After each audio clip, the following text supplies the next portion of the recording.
National Football League versus the Philadelphia Eagles on the case of the blocked field goal. Action.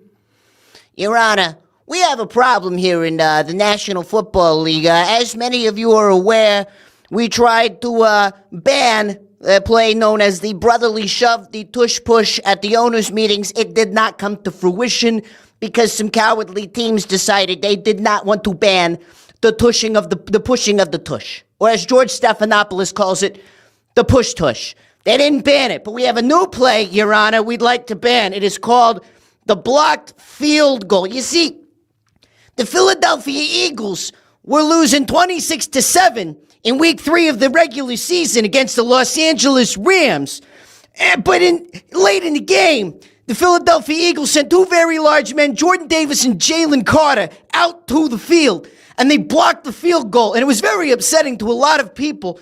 And then with the game on the line, an opportunity for the Los Angeles Rams to go down the field to kick a field goal and win the game 29-27. Those 2 big men, Jordan Davis and Jalen Carter, they collapsed the line. And Jordan Davis, he blocked a field goal yet again.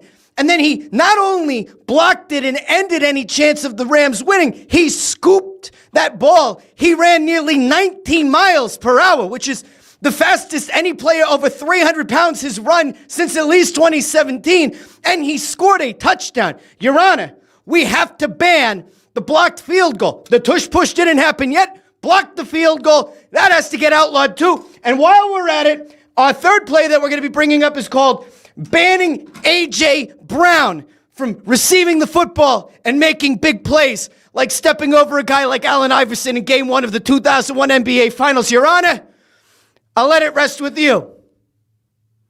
3-0, let's go!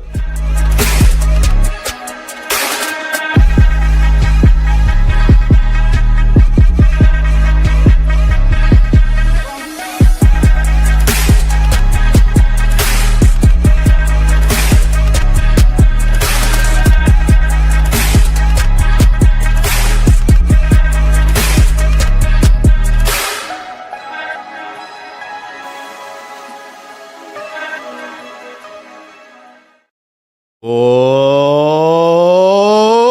welcome into the Russ Joy Show. I'm Russ Joy. You figured that out because you're smart. And it's also the name of the show. It is a special morning edition, and this is not because we're changing the show from the afternoon to the morning now. No, this is just a byproduct of something that I totally forgot was happening, but I believe was probably told to me, and I just totally forgot. Video guy Amadeo is not going to be around this week. He's going on a little trip, and he might be going to see Bucky. And so since he won't be around, that means all the short-form content that kind of lives across TikTok and Instagram and YouTube and Facebook, well, it would all go bye-bye if I couldn't get an episode in quickly enough before Video Guy Amadeo leaves for his trip. And so we are doing this episode a little bit earlier in the day, and that's going to allow all of our normal channels to be healthy and have video content going out every day, and it's going to be fine. And it also gives us the opportunity to react very early to an Eagles game that I think, if we're all being honest, we thought was about to go sideways in the worst possible way. An Eagles game that had me go, wow, I knew things could be bad. I knew the Kevin Patullo offense could be bad, but holy shit, the first half of the game against the Rams took that to an entirely different level.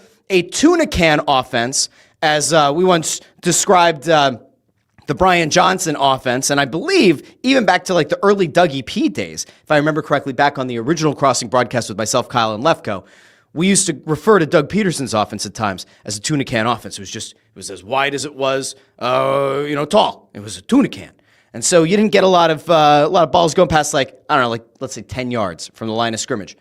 It was looking bad. Things were looking horrible against the Rams. And then all of a sudden, the Philadelphia Eagles, led by none other than Jalen Hurts, mounted a ferocious comeback. They put together a second half for the ages. And honestly, not to be a prisoner of the moment, this is easily one of the most impressive regular season comeback wins I can ever remember watching as a fan of the Philadelphia Eagles. I am going to pull the comments up, bottom right side of the corner. If you want to, you can certainly weigh in with your comments on YouTube, Facebook, and X. Remember, if you're on X, you have to click the video first, go into old Periscope mode, and then you type your comment, and it'll come up on the screen. I'll try to get to as many as I can today.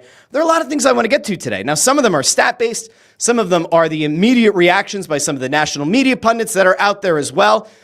Maybe not totally surprisingly, national media seems kind of beside themselves because we had this whole thing going on, right, where People have wanted to count the Eagles out. They've wanted to count Jalen Hurts out. There have been concerns about this offense through 2 weeks, but the Eagles were 2-0.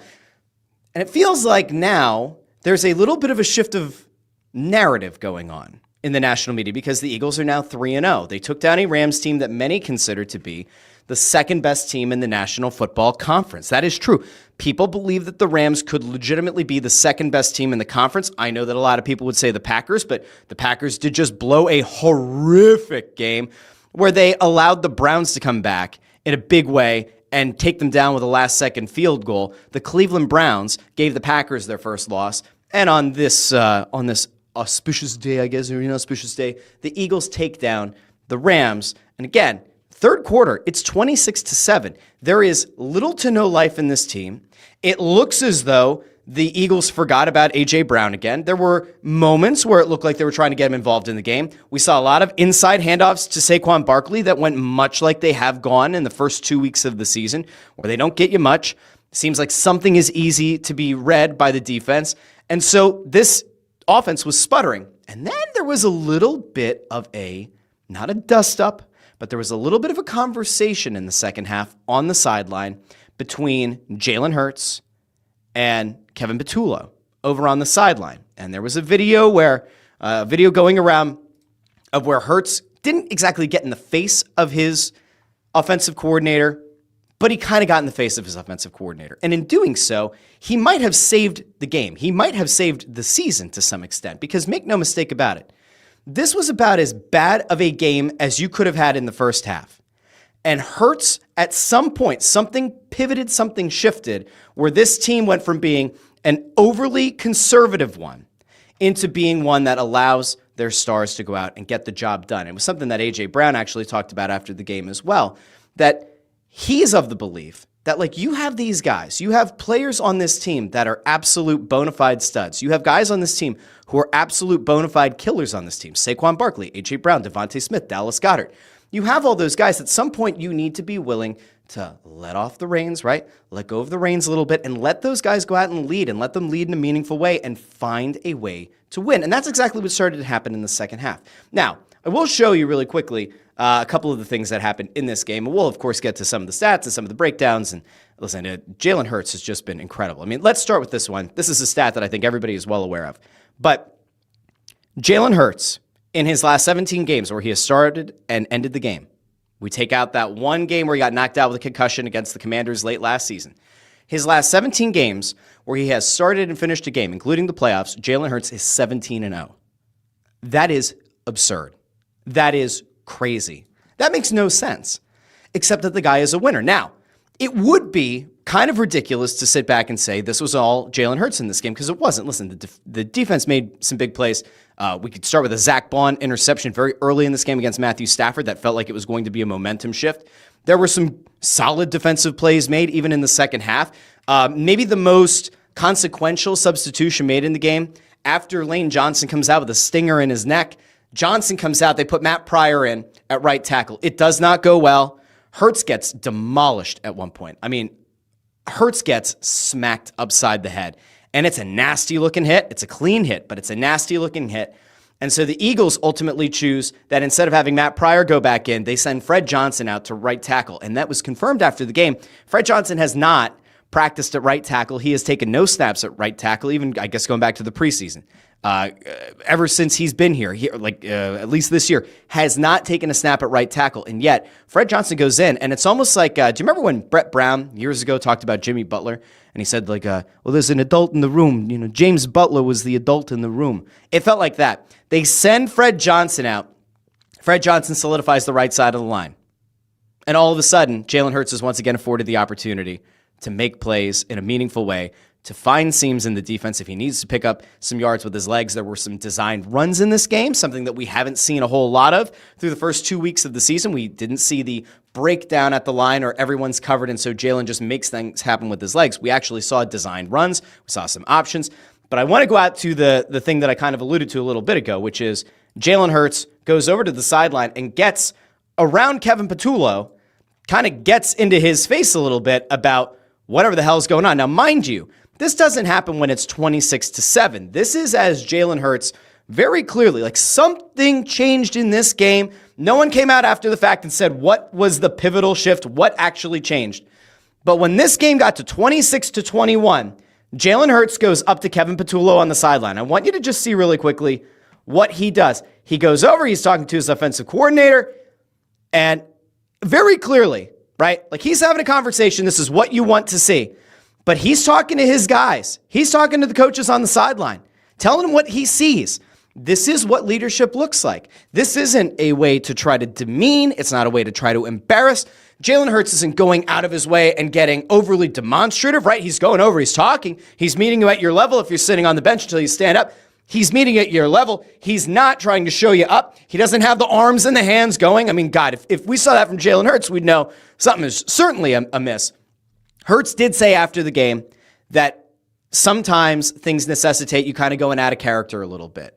And so it was when he was asked about that clip. That's the kind of fire that you want to see from a leader. That's the kind of fire that you want to see from a guy that has led you to a Super Bowl twice, has led you to a Super Bowl win once, has won a Super Bowl MVP. Here's the thing that I've just had a hard time dealing with, right? And this has happened through the first 2 weeks of the season, and it certainly happened through the first half of the third game of the season against the Rams. You have a lot of people going on Twitter saying, oh, well, what's going on with the passing game? Did Jalen Hurts regress? Does Jalen Hurts just not want to get the ball to A.J. Brown? What's going on? And then you start seeing people taking shots at some of the radio hosts, right? Mostly the WIP radio hosts, because they've essentially been kind of saying, well, I don't know, Jalen Hurts, it's just not looking like the kind that we expected him to be. It doesn't look like the Jalen Hurts who was the Super Bowl MVP. You start getting that kind of shit spinning up, and it drives you nuts. And so I saw somebody tweeted at Spike Eskin like, well, clearly the Eagles have been listening to you and your show, and so that's why the passing game looks so bad, which is ridiculous. But here's the thing. When the second half actually happened, right, something changed. Was it Jalen Hurts talking to his offensive coordinator, talking to Nick Sirianni, talking to someone else on the sideline saying, this conservative shit has to stop. We need to get back to what works. And what works? Getting our playmakers involved, getting the ball to A.J. Brown, getting the ball to Devontae Smith, getting the ball to Dallas Goedert, getting Saquon Barkley open in space and making things happen and letting the playmakers make plays. When the Eagles went down the field and scored their first touchdown of the second half, you felt a monumental shift in energy. When they scored to get to 26-21, you felt like a monumental shift. Once again, you kind of started to feel like, wow, this might actually be attainable. Now, people got on the defense a little bit in this game as well because the defense did struggle at times, right? The defense did have some issues. We saw Davante Adams blow the top off the defense for, I think it was a 44-yard touchdown against Reed Blankenship. And going into this game, Davante Adams was asked about what it was going to be like to be shadowed by Quinyon Mitchell, right? Because Mitchell was supposed to be the one who was going to be on top of Davante Adams the entire game. And so people saw the Blankenship touchdown, and I think they conflated that with, oh, Mitchell also gave up a bunch of passes, gave up a bunch of receptions. Well, it's important for us to take a look at how exactly Quinyon Mitchell performed against Davante Adams, because we saw Blankenship got blown by. There's no doubt about it. There was that push off, right? A lot of people felt like Davante Adams pushed off Blankenship. It was a short burst of the arm, but it caused enough of a stutter. You even saw Blankenship kind of wave the arms. Davante Adams brings in the ball. Let's go out to Next Gen Stats, though, because Next Gen Stats will tell the full story. We'll tell you the picture. Here it is. So Quinyon Mitchell shadowed Davante Adams on 27 of 34 routes in Week 3. That's 79.4% of Davante Adams' routes in Week 3. It was the first game of Quinyon Mitchell's career where he shadowed a receiver on over 60% of the routes. That's a good sign, by the way, right? Second-year player. You're now seeing if he can be a shutdown corner who can travel with a number one wideout the entirety of a game. All right, let's get into the actual results. Mitchell matched up against Adams 22 times after the snap, allowing just 2 receptions for 12 yards on 5 targets. So again, that's 40% of the targets that went his way, he completed a reception. That means 60% of the time the ball went to Davante Adams with Quinyon Mitchell on him. He did not make a reception. 12 total yards. And there it is. Adams' only other reception came on a 44-yard touchdown against Reed Blankenship. And if you look at his routes here, you can see, let's see, we'll try to highlight here. You can see this is the 44-yard bomb that Davante Adams caught. If If you want to call it the push-off on Reed Blankenship, you certainly can. And then look at where else he was able to catch. So you have this kind of underneath route around 5 yards or so on the right side here. He picked up a little bit of yards, right? Maybe a yard after the catch. And he's got this little curl guy right here where he didn't really pick up anything. So Quinyon Mitchell, the results there were very positive in week 3. That is a huge sign. And it's funny because Davante Adams was trying to be respectful going into it, right? But Davante Adams said something to the effect of, he's a really good player. Hopefully I'll be able to show him a few things that he hasn't seen yet. Well, Davante Adams is still a really good receiver. He did not show Quinyon Mitchell anything that he hasn't been used to seeing before. Now, I do want to get to a couple of the other things. Before I do, really quickly, I want to go out to the comments here, and then we're going to get back into the Eagles, and we're going to get to a little bit of Flyers, and then we're going to head out for the day. Okay. Let's see. Ford is here. Says, Eagles thoughts. Imagine if Patullo had called good plays, like, throw the pigskin to your wide receivers and call creative plays in the first half. Fawcett is here. Says, Eagles look fine in the second half. Greg Bondarenko's here. Says, morning, Russ and friends. Hello, Greg. Hope you're doing well. Joe Fisher is here with a hello. Hello, Joe. Landros, too. Watched the Eagles' first half from my golf cart, caught the end, which turned out to be one for the ages. Fantastic stuff. Let's see. Ford says, Eagles' offense has a ton of talent. Coaches need to utilize the talent correctly. Exactly. Landros says, Patullo needs to get out of his way. That is true. Chris Freed's down in Orlando says, mystery of travel question. Why is there not one single Wawa at Philly International? That is a good question. I've never thought about it. There is a La Colombe, though, or there might be 2. I'm going to hit up the La Colombe when I fly out for work in a couple of weeks. Looking very forward to it. Ford also has a good point here. Lane Johnson may be the most critical player on the Eagles. I mean, look, they said it on the telecast. Obviously, the number one player that's the most critical as of right now, right, is Jalen Hurts. The second most critical player, it seems, is Lane Johnson, and I'd say probably third is Jordan Mailata, right, your blindside tackle.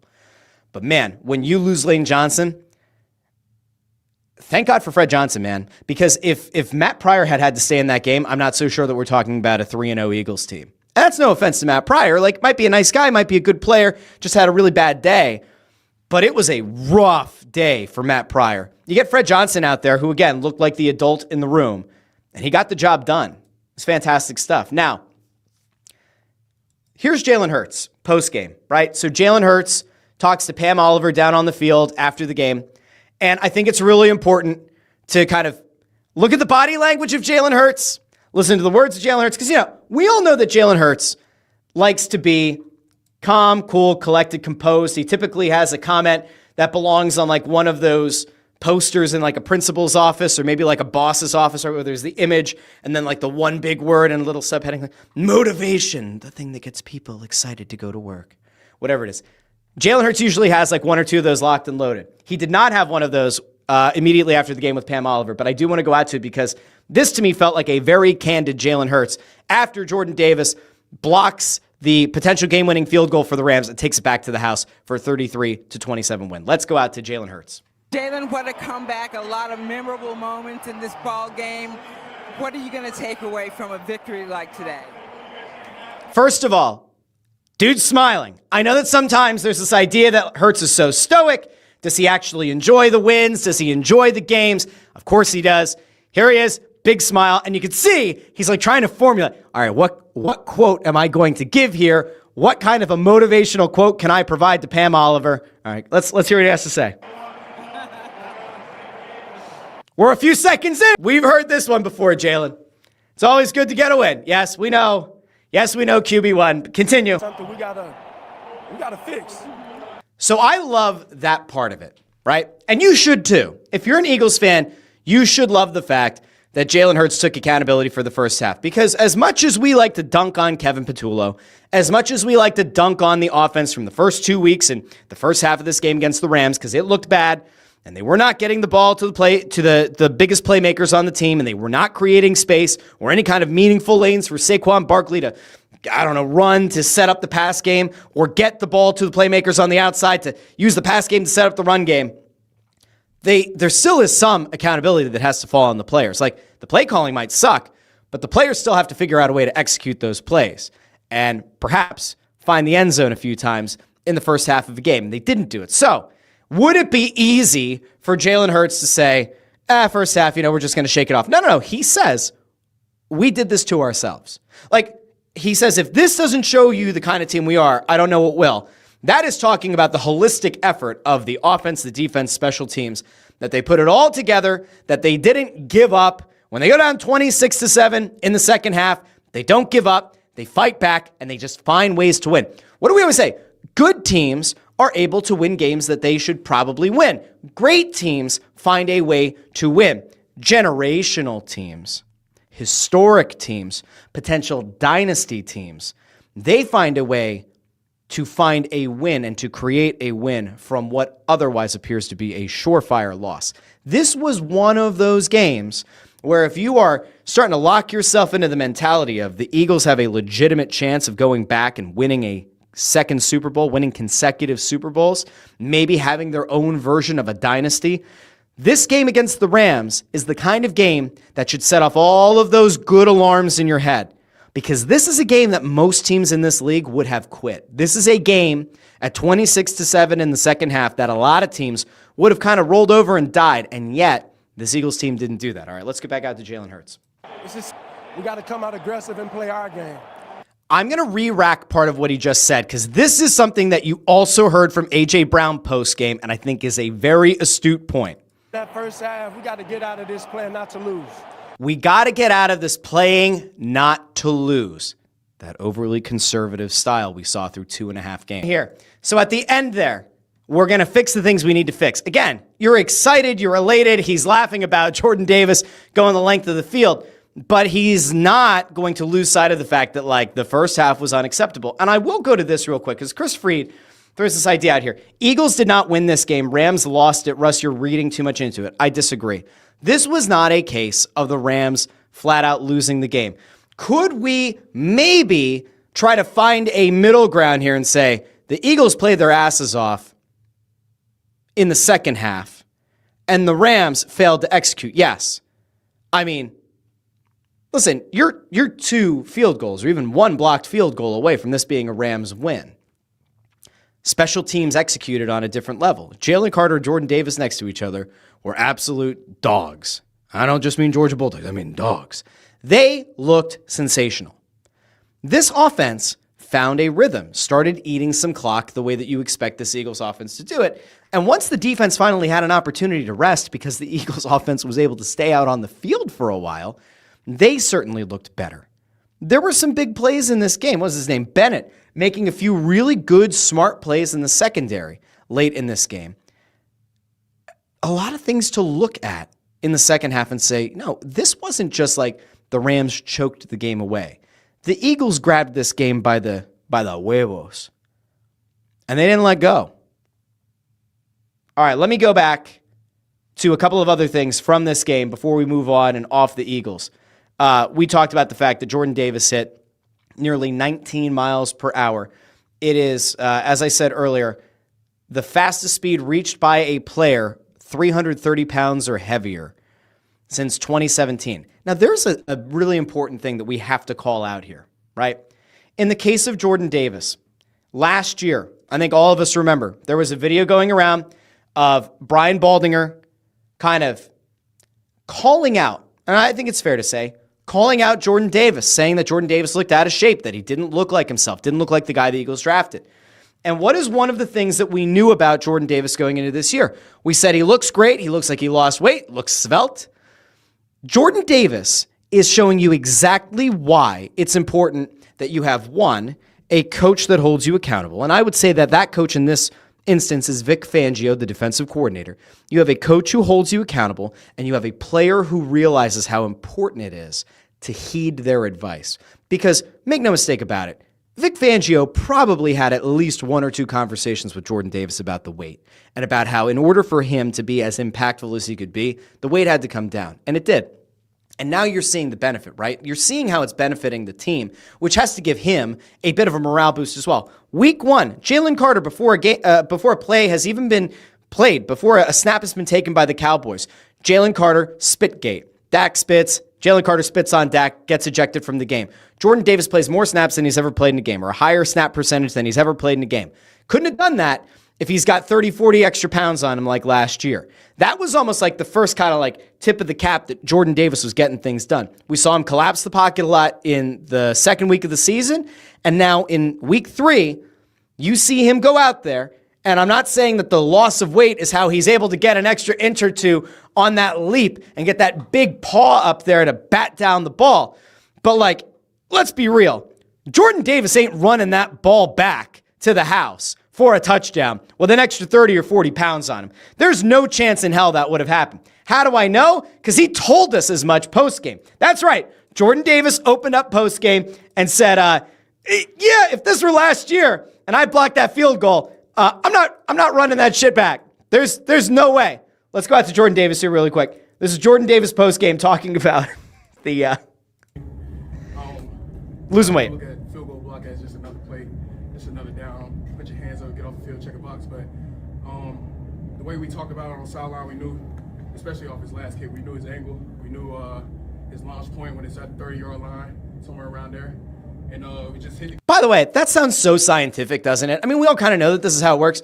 But like the launch point, you're thinking about the angle, the trajectory in order to get that ball as far as it needs to go for a field goal. And this is actually why I got a little bit frustrating, right? Late in that game, that final drive by the Rams, you're watching them give up small chunk yardage plays. You're going, all right, that's 3 or 4 extra yards. That makes it a little bit easier. That allows you to maybe loft it, especially since the Rams had their last kick blocked. You start to think about, all right, we're going to pop this up at a higher angle to get over those big paws of Jalen Carter and Jordan Davis. All right, let's go back out. Yeah, put our hands up at the right time, and then I seen the ball on the ground, and then at that point, I knew it was a no-my situation, but we just took off from there. I wanted possession, so I wanted to make sure that we ended the game right. Didn't know I was going to go that fast. Didn't know I was going to make it all the way to the end zone. Just started running it. My legs carried me. So there's him talking about the fact that he managed to get himself to the end zone. And there was somewhere else that he actually talked about the fact that like last year, there's no chance he would have made it all the way to the end zone. So that's a pretty cool thing as well. If you want another fun little post-game nugget to come out of the game, it was this. Jordan Mailata finds A.J. Brown in the tunnel post-game. And, A.J. Brown had a hell of a game, had a really big, impactful game, had over 100 yards receiving, touchdown. Jordan Mailata, who we all love, right? Big old dude. Watch what Mailata does to A.J. Brown in the tunnel. Here it is. I just boom!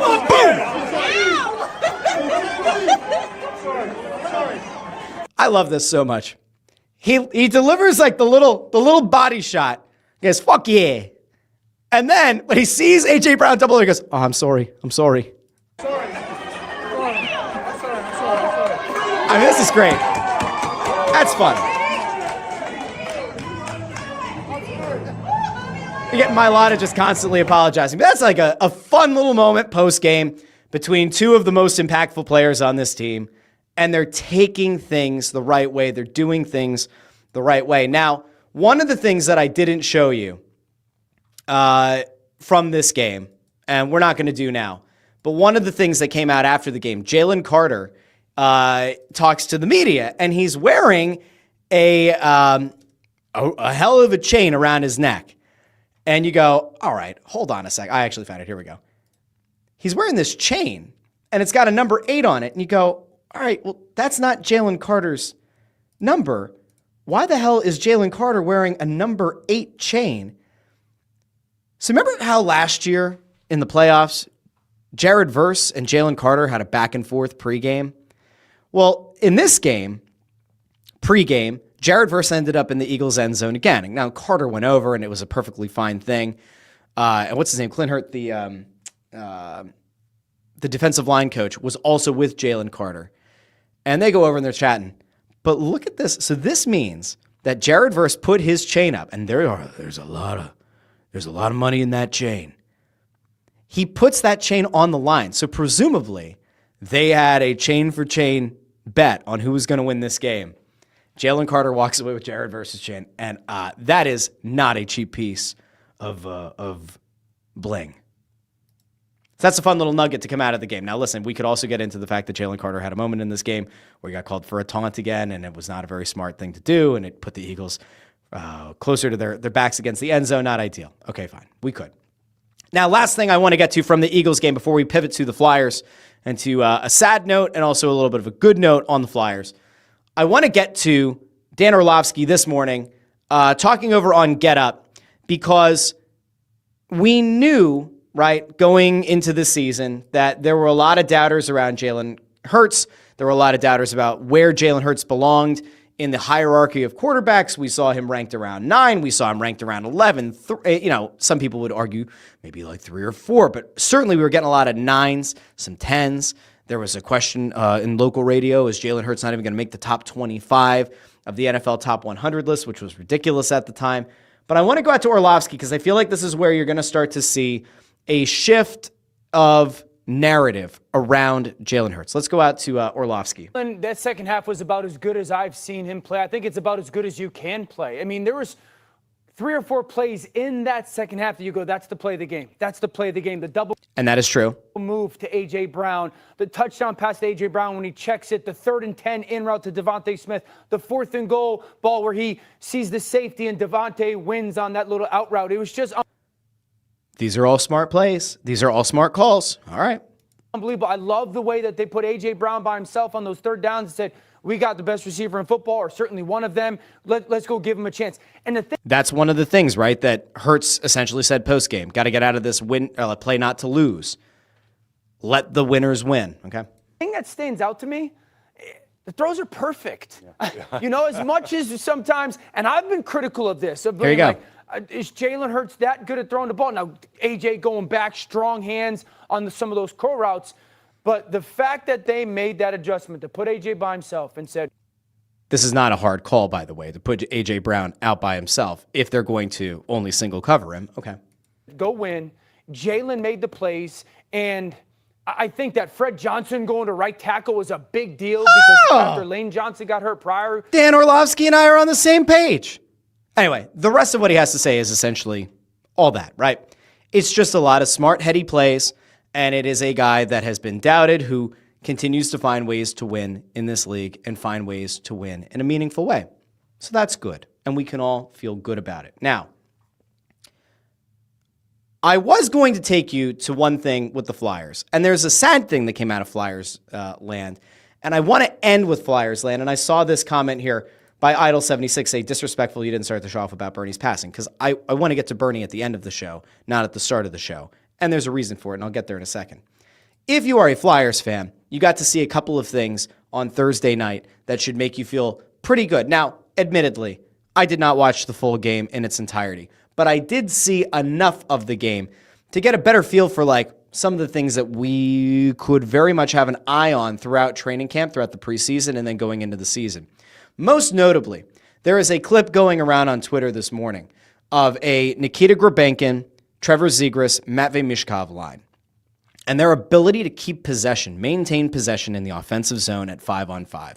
And if you think back to last year's Flyers team, they were horrific. I mean, listen, the power play was dreadful, right? The Rocky Thompson horror show, that was it. The Rocky Thompson horror show was legitimately the most frustrating power play to watch in the entire National Hockey League, and it was for years. They were awful on the power play.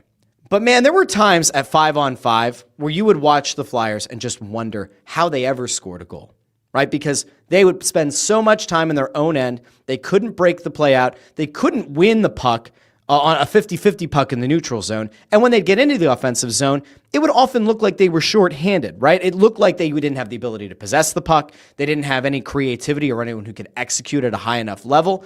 It felt like the last year's Flyers team was devoid of talent. Spoiler alert, they were. They were devoid of a lot of talent. They were devoid of a lot of high-end talent. So last night, you get to see this Grabenkin, Zegras, Mishkov line. Do I think that's going to be a starting line on opening night? I have no clue. Do I think that Nikita Grabenkin is going to be on the team to start the season? I also don't know. He had a very impressive rookie camp. He had some impressive performances against in the rookie showcase games. Grabenkin looks like a guy who could potentially make this team. And for a team that has no expectations, for a team that has absolutely nothing from fan expectations in terms of them immediately having to hit the ground running and trying to make the playoffs, Could I see a scenario where you get a Nikita Grabenkin on this team to start the year? Yeah. Could I see Alex Bump making the team to start the year? Yeah. Could I see Jet Lachenko making the team to start the year? I don't know. But Grabenkin is an interesting one. Now, Tocchet has kind of thrown out this idea of having player duos. And this is something that Tortorella also did from time to time, right? The idea that you would have two players that you want to kind of tether together, and then instead of blowing up entire lines, it's keep those two players together and rotate in the third player. So I would fully expect that Rick Tocchet throughout the preseason is going to spend a lot of time trying to figure out what the correct dynamic is, who the best player is to pair with Zegras and with Mishkov. And if the first preseason game against the Islanders is to give us an idea of what could come down the pike, Grabenkin looked like he fit in very well with those two. Now, again, it's very early. It's the first preseason game. Nothing is really going on right now, right? You can't take a whole lot out of the first preseason game and say that is going to be gospel and that's going to be how the regular season is going to play out. None of that is necessarily true. But it does make you feel a little bit better. The Zegras of it all is where I think things get really interesting because Tocchet has now a few times said that they want to see Zegras at center, but he needs to understand what they want out of a center. They're kind of allowing themselves a little bit of flexibility on the team side to maybe play Zegras at wing if it doesn't work at center. But I think they are going to go into this season fully anticipating Trevor Zegras is going to be one of their centers. And if that's the case, boy, oh boy, if you have Mishkov on a line with Zegras, and whether it's Grabenkin or someone else, maybe a healthy Tyson Forster eventually, that could be a very interesting line. Being able to have Konechny and Couturier on a line together, or maybe you have Zegras and Couturier, or Zegras and Konechny together at some point, could work as well. Where does Owen Tippett fit into all of it? There are going to be some line combos that I think are going to be very interesting this year. We'll see them throughout the preseason. If nothing else, it looks like a much more talented team. You're starting to see at least a little bit of, obviously, what the Ducks saw in Zegras when they drafted him, what they saw in Zegras for years that led to them hanging on to him for so long. The key for the Flyers is to make sure they're putting him in a position that they don't end up seeing what the Ducks saw in their willingness to trade Zegras this past offseason. Let me see if I can go over here really quickly. Chris Freed says Penn State has more top-end talent than the Flyers do this year. Well, it doesn't hurt to have Gavin McKenna. I don't know if I totally agree with that, but yeah. JH says hockey battle buddies is a great idea. I don't disagree. Let's see. Joe Fisher says, I love Tocchet, said he and Chiefs still talk. It is a good thing. Tony Louis says, if Forster is ready for opening night, it would be hard for Grabenkin to make the team unless they put one of Couturier, Zegras, Cates, or Dvorak on the fourth line. I think Dvorak will be on the fourth line. Like that's not the part that would surprise me. Cates will be on the team. I think they're going to try to find a spot for Grabenkin if he continues to play well. You kind of have to. Just because they signed Dvorak in the offseason doesn't mean he needs to play every night. I think they'd be happy to have a young guy step up and almost steal that spot back. Gary Oak says over on YouTube, Nesbitt looked great, as did Drysdale. It's the thing that we've been talking about. You can go back to the Snow the Goalie interview that we did with Jack Nesbitt back at Dev Camp.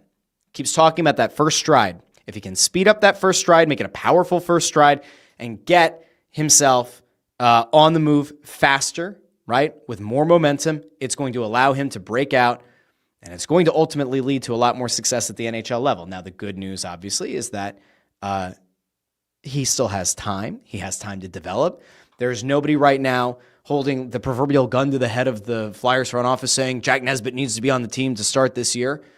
But man, if Nesbitt can continue to develop the way that he has so far this offseason, right, through prospect camp, through dev camp, through rookie camp, and into training camp, I hope the Flyers hang on to Nesbitt as long as they can up until the final cuts.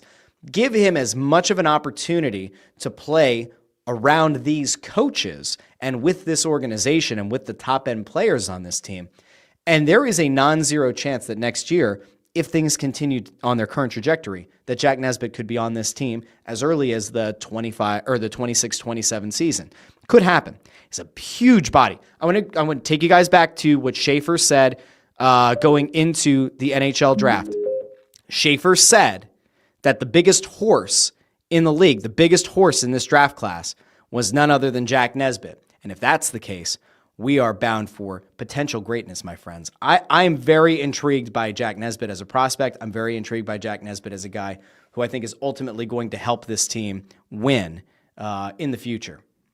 Luchenko, still not sure. Tony Louis says, so Luchenko isn't going back to juniors, right? I have no idea. He says, didn't Guelph name a new captain and Jet said bye to them or something? I saw that they named a captain. I don't know. I just don't know what to make of Luchenko. I really don't. Again, not here to poo-poo on the guy. Not here to say that the guy stinks or he's not going to be able to become a very good player for this team in the future. I just don't totally see it with him the way that I kind of do with a Nesbitt. Make of that what you will. Hopefully, he ends up finding a ton of success in this league and he lives up to that first round, draft pick hype, and we can all feel pretty good about it. But we will see. Now, last thing I want to get to is something that was just devastating. If you're a Flyers fan, Bernie Parent has meant so much to Flyers fans. He's meant so much to the organization. He's meant so much to hockey, to the NHL, to the legacy of the Broad Street Bullies, to the city of Philadelphia, to all Philadelphia sports.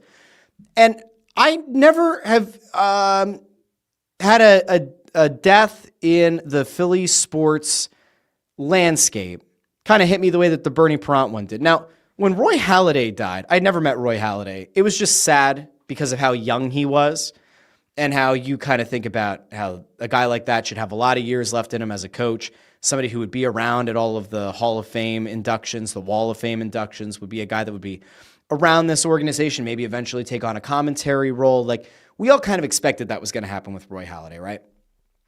Bernie Parent lived a long life. Bernie Parent lived a very presumably happy life. I mean, I will take you back to an interview that we did with him on Snow the Goalie. I think it was like a year and a half, 2 years ago. And Bernie Parent brought light into every room he walked into. And he left an impact with, I think, everyone that he met. So just to give you some context, sometimes you have somebody who comes on a show, it's a good interview, you shake hands, you walk away, everything's fine, that's it. Sometimes you have an interview that goes off and you go, all right, that was fine. Wish it could have been better. Wish there could have been more to it. Wish the guy had been a little bit more open, a little bit more honest, whatever. That was not the case with Bernie Parent. Bernie hopped on to Snow the Goalie twice from what I can remember. One time was when Glenn Macnow released a new beer at Puddler's Kitchen, right, Conchi Brewing. And Bernie was there, and that's when I learned that Bernie doesn't drink. And that was not shocking, I guess, but I didn't realize that he didn't drink.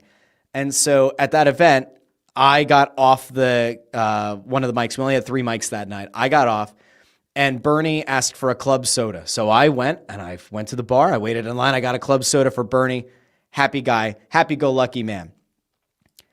But what I love the most is when he came back on the show. I think it was in 2024. Bernie came on the show at a Snyder Youth Hockey fundraiser fantasy draft, right? And at this fantasy draft, he hopped on the show. And I want to play for you just a little bit of the audio from that show. And this is kind of how I want to end it today, because I really do believe that in this life, you don't have a lot of people that you run across or you come across that bring as much light and as joy to a room as Bernie Parent did. And I just want you to hear the back and forth between really Bernie and Ant and Bernie and Bundy. He has 2 one-liners in like the first minute of being on the show that made me cackle and kind of warm the cockles of my heart to hear it now. I'm going to take the comments down here so we can get this. But here's Bernie on Snow the Goalie. I think this is back in 2024. The great Bernard Marcel Parent. Where is he? He starts with a where is he? Bernie, so good to see you again. It's good to see you. The last time we had you on was at the Jonesy Beer event at Conshohocken Brewing Company. Wow. And that was it was good to catch up with you then. That's a long time ago. Jesus was alive. It's a long time ago. Jesus was alive. All right. He has another one loaded up. Season flew by, though, eh, Bern? Because that was like the first 10 games, and now the season's over. It's like, oh, my God, that was so fast. Oh, yeah. Life, you have to enjoy. Life goes by fast, man. Yeah. Yeah. know. Get a pick. Let us turn for your beautiful wife for the pick. Yeah. Oh, yeah. So we're about to get to. That's awesome. I think this is That's an ant awesome. question So that how Lisa- you doing, Bernie? How you feeling? With my hands. Yeah. Yeah. But I. There's a stand-up comedy club. How you feeling with your hand? With my hands. Bernie was a lovely guy. Every time I bumped into him, I ran into him. I do not think that Bernie Parent was listening to Snow the Goalie. I don't imagine that Bernie Parent had any idea who I was. But I will say the second time that I met him, we did have this conversation about the first time he was on the show. Lovely man. And I think that what you ultimately saw after the news broke about Bernie passing away, you saw a unanimous outpour of love and support. You saw radio hosts, you saw people from TV, from newspapers, people who covered him, fans who met him. It was like the one beautiful thing, right, is when somebody reaches a certain level of fame, right, you can either be the person who gives back or you could be the person who is unwilling to give back and kind of is dismissive. Bernie was the guy who gave back. Bernie's the guy who, when you would walk up to him, if your kids were around, he would take a picture, he'd shake a hand, he'd sign an autograph. And you would walk away from that experience feeling better for it. You would shake Bernie Parent's hand, or you would say hi to Bernie Parent, and he would kind of warm your soul, and you would walk away feeling like, man, that's a guy that has lived a great life and will go out of his way to make you feel special. And in fairness, like, that's not something you're necessarily owed, right? If you're a player who has reached the pinnacle of the sport, who's won Stanley Cups, you don't necessarily owe it to anybody to make them feel special, and yet he did. And so if you search his name on Twitter, you'll find myriad pictures and stories. And so I thought that sharing a little bit of what he did with us over on Snow the Goalie a year or so ago was probably about the best kind of tribute I can. I mean, JH here says he inspired my love of goalies. Landros says he was a great person. Bondarenko says Bernie's legacy will live forever. Raymond Supper says Phil Esposito gave the greatest tribute to Bernie when he said he needed a bazooka to score a goal in the last game of the finals in '74, and unfortunately NHL rules didn't let him have one.